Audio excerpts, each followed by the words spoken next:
Hello, alors j'enlève ça à cause des reflets. se retrouve pour la semaine 2 de The Artist Way, libérez votre créativité par Julia Cameron.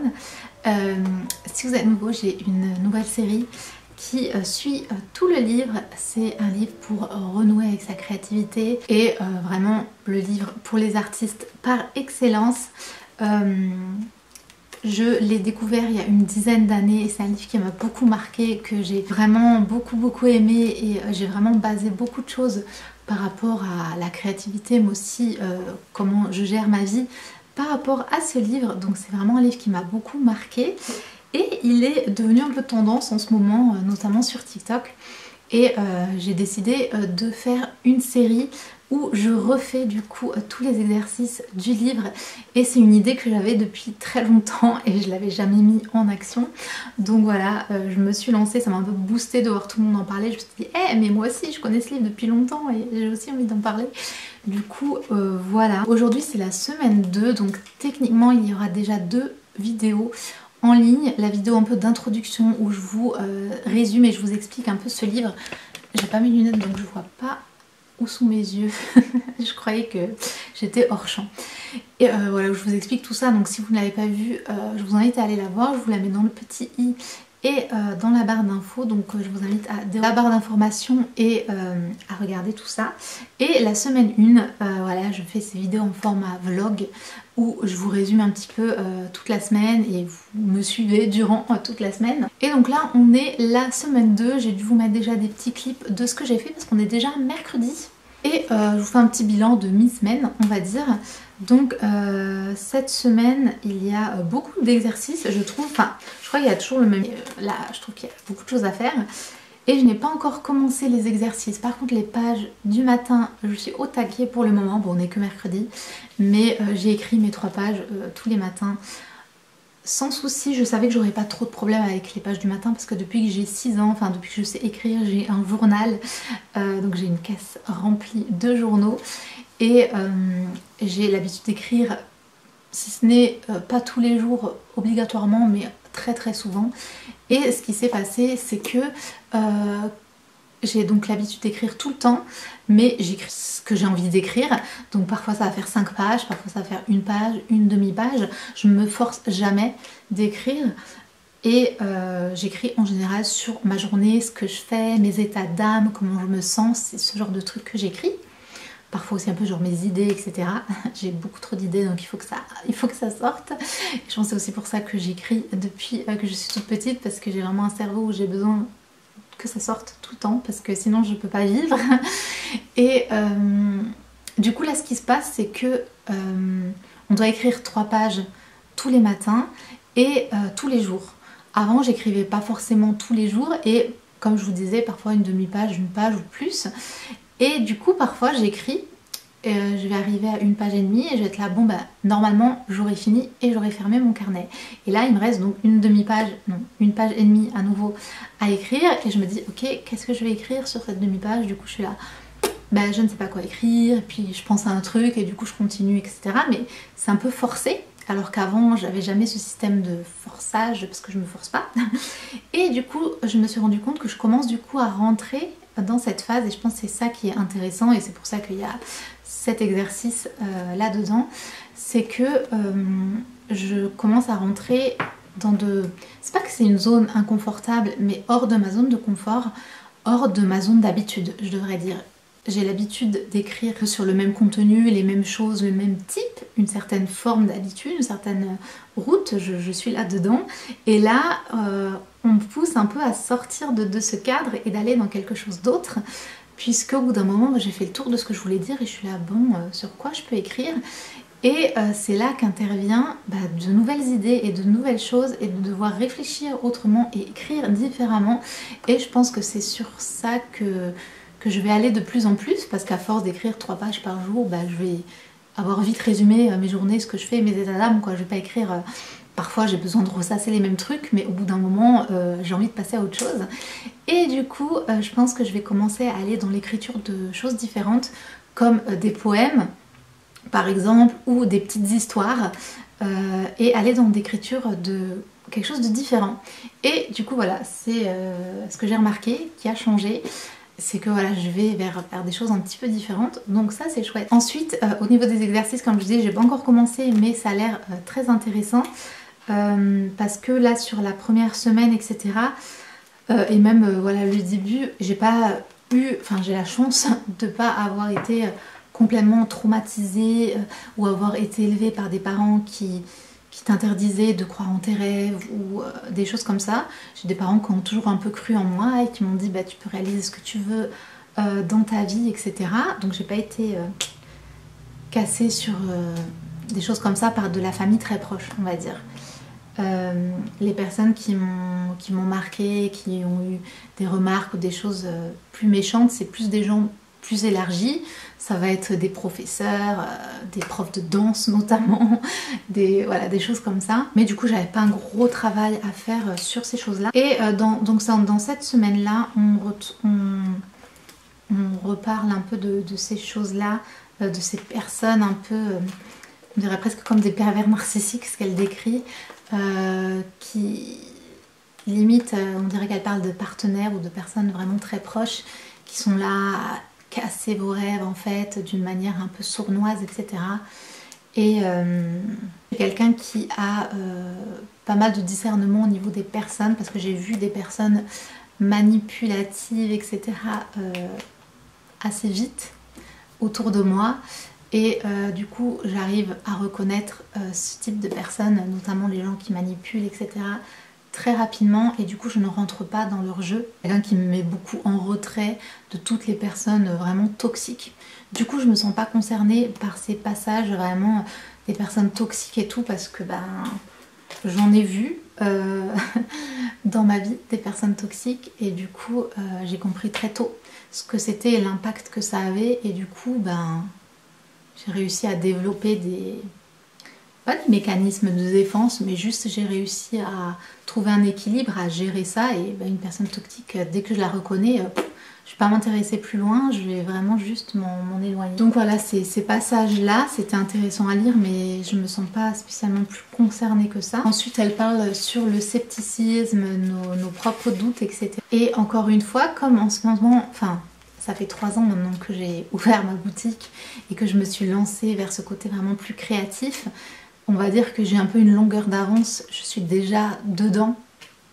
Donc là c'est un peu comme si elle s'adressait à des personnes qui ont mis leur créativité de côté, qui ne le vivent pas du tout, alors que moi la créativité justement c'est une des valeurs et une des choses que je mets un peu en numéro 1 dans ma vie, ou du moins haut placé, parce que ça m'aide moi personnellement pour ma santé mentale, pour ma vie, et parce que je me suis rendu compte en faisant des bilans, en faisant pas mal de réflexion, du recul en français, je sais pas comment on dit, sur ma vie, etc., que j'avais besoin et envie que la créativité fasse une grande part de ma vie en fait. À chaque fois que je lis un livre ou que je regarde un film, les histoires qui me touchent le plus, c'est quand l'héroïne, elle va se tourner vers la créativité, elle va écrire un livre, elle va devenir danseuse, elle va écrire un livre avec des illustrations, devenir illustratrice, peintre, artiste, d'une quelconque manière. C'est toujours ces histoires-là qui me touchent le plus, et du coup bah, je pense que c'est un bon indicateur de me dire qu'en fait c'est parce que je veux que ma vie elle aille dans cette direction. Et c'est déjà un travail que j'ai fait depuis de nombreuses années, et j'ai commencé à mettre en place, voilà, ça fait 3 ans que j'ai quitté mon travail pour me lancer en tant qu'entrepreneur, etc. C'est pas un chemin facile du tout, et notamment l'année dernière, vous savez que c'était une année compliquée pour moi, et je me suis aussi un peu éloignée de tout ça, etc. Et donc là, mon objectif était de revenir complètement dans la créativité, pour moi, me comprendre ce que moi je souhaite réellement, et c'est pour ça que je trouve que ça rentre très bien en compte de me remettre à faire ce challenge, même si je suis voilà, à une autre étape de ma vie, je commence à être réellement dans la créativité au niveau professionnel et dans ma vie, etc. Mais va falloir augmenter là, être encore plus. On est sur le bon chemin. Ça me fait aussi plaisir de voir l'évolution, puisque comme je vous ai dit, c'est un livre que j'ai découvert et c'est des challenges que j'ai fait du coup il y a plus de 10 ans, donc c'est un livre où j'y revenais de temps en temps. J'ai fait le challenge en fait quand j'ai lu le livre pour la première fois, qui était, je dis 10 ans mais c'est plus, c'est peut-être peut-être il y a 15 ans ou autre. J'essaierai de retrouver la date. Est-ce que j'ai découvert ça, mais bon, ça fait un long moment. La première fois que je l'ai lu et découvert, c'est là que j'ai fait les challenges, etc. Pas aussi sérieusement que maintenant, mais voilà, que j'ai fait les challenges et lu tout le livre, etc. Et les années d'après, j'y revenais tout le temps un peu comme un dictionnaire, vous savez, une encyclopédie, relire des passages, revenir et tout. Mais j'ai jamais refait le challenge de A à Z, vraiment en entier, de façon sérieuse, etc. Depuis la première fois. Donc là, c'est vraiment la deuxième fois, on va dire, où je fais le challenge vraiment à fond, sérieusement, du début à la fin. Enfin, j'espère en tout cas qu'on va jusqu'à la fin, mais il n'y a pas de raison. Et du coup, ma vie a vachement évolué depuis. Avant, j'étais étudiante, j'étais truc, voilà, c'est complètement différent dans des études, dans une vie plus un peu comme tout le monde. Et au jour d'aujourd'hui, voilà, je suis auto-entrepreneur, j'ai lancé, voilà, cru en mes rêves, j'ai commencé à lancer toutes ces choses, j'ai écrit et publié un livre sur une pratique créative et je continue le cheminement vers l'art-thérapie et plein de choses.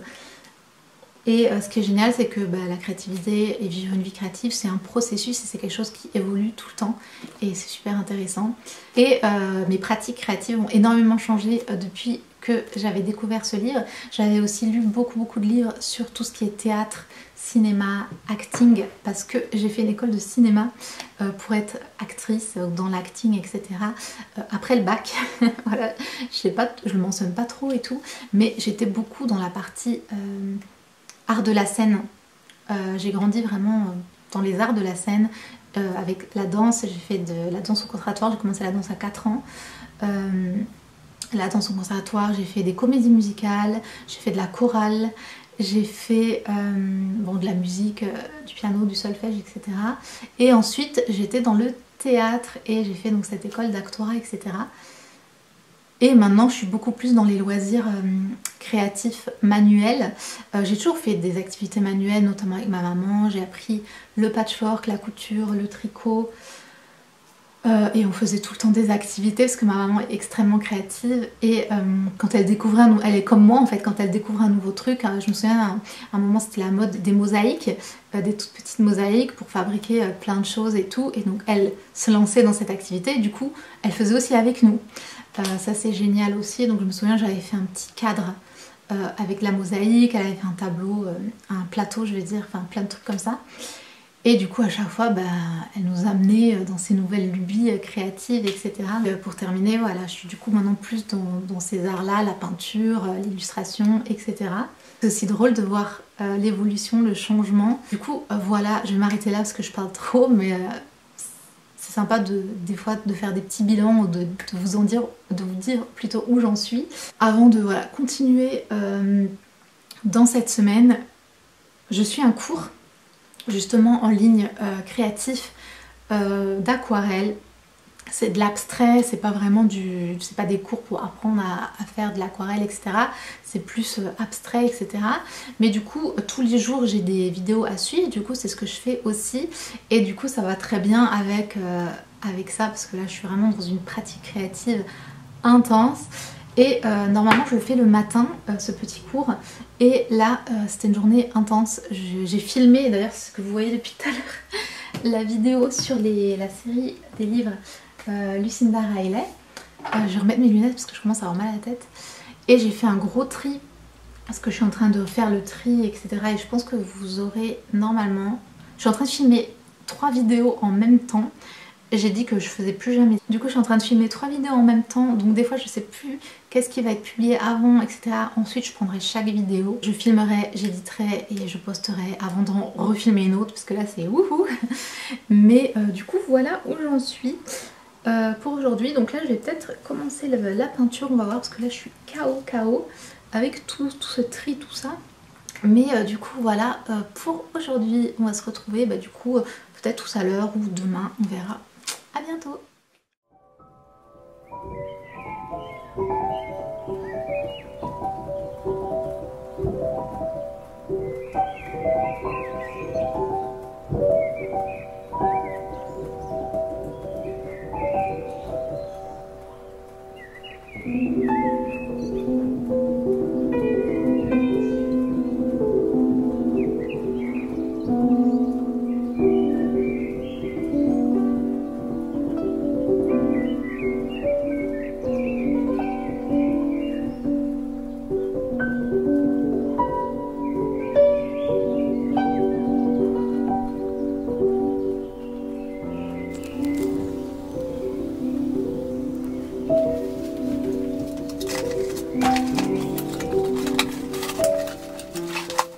Freebox allait amener à un point relais et récupérer une nouvelle puisque elle ne fonctionne plus.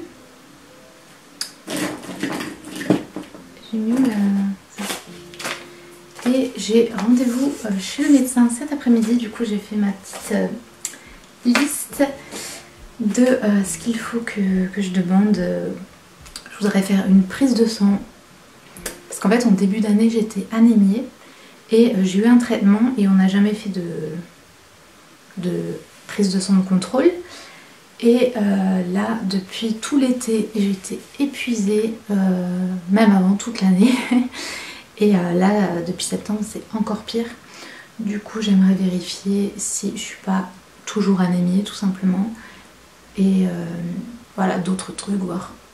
Faire un petit bilan parce que ça fait longtemps que j'en ai pas fait. Et je vais enfin aller commander mes lentilles puisque je suis allée chez l'ophtalmo en début de mois et je suis toujours pas allée chez l'opticien parce que quand j'y suis allée c'était fermé parce que c'était un lundi. Du coup je vais faire ça après et faire un devis pour mes lunettes puisqu'en fait ma vue a encore baissé malheureusement. Et j'aurai que un verre à changer parce que celle-là a baissé mais un tout petit peu. Du coup j'aurai juste un verre à changer. Et je voulais faire un devis pour voir avec la mutuelle s'il y avait des choses ou pas à payer. Parce que je ne peux pas payer des verres. Et bref, du coup on va voir ça.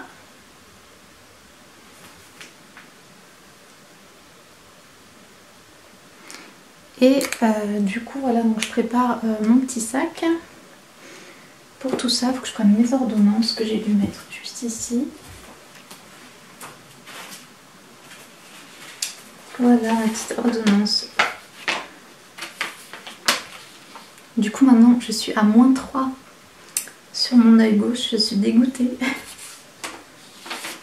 Et du coup je sais pas si je vous l'ai dit mais je vais tenter les lentilles journalières. J'avais des mensuelles et je supporte de moins en moins, c'est pour ça que vous me voyez tout le temps avec mes lunettes. Quand je suis chez moi et tout ça me dérange pas, mais quand je sors, notamment l'hiver quand on passe du chaud au froid, c'est horrible d'avoir des lunettes. Et quand je fais du sport etc, principalement quand je suis active et tout, j'ai l'habitude de ne pas avoir de lunettes, du coup ça me dérange. Et du coup voilà, on va essayer les lentilles journalières, j'espère que ça va régler mon problème. Et je vais aussi m'amener ce livre je pense, je ne l'ai pas encore commencé. Mais voilà, il est tout petit, puisque peut-être que je vais devoir me poser dans un café pour attendre, je sais pas. Du coup voilà, je prépare tout ça. Je suis en plein tri, faites pas attention au bazar partout. Voilà ma tenue du jour. J'ai l'impression de faire un bon marié avec un jean slim, puisque je n'en mets plus depuis très longtemps. Quoi ça? Non mais... C'est comme je les mets toujours derrière les oreilles. Mes cheveux ils prennent la forme qu'on leur donne en fait. J'ai des cheveux souples, ondulés. Du coup ils ont toujours des formes bizarres. Et... Petite salade avant de partir. Et je voulais vous montrer ce que je rajoute toujours dans mes salades, enfin quand j'en ai. C'est la levure de bière. Voilà, c'est trop bien. Vous avez un peu tout ça à l'intérieur. Et du coup voilà ce que je rajoute et c'est trop bon.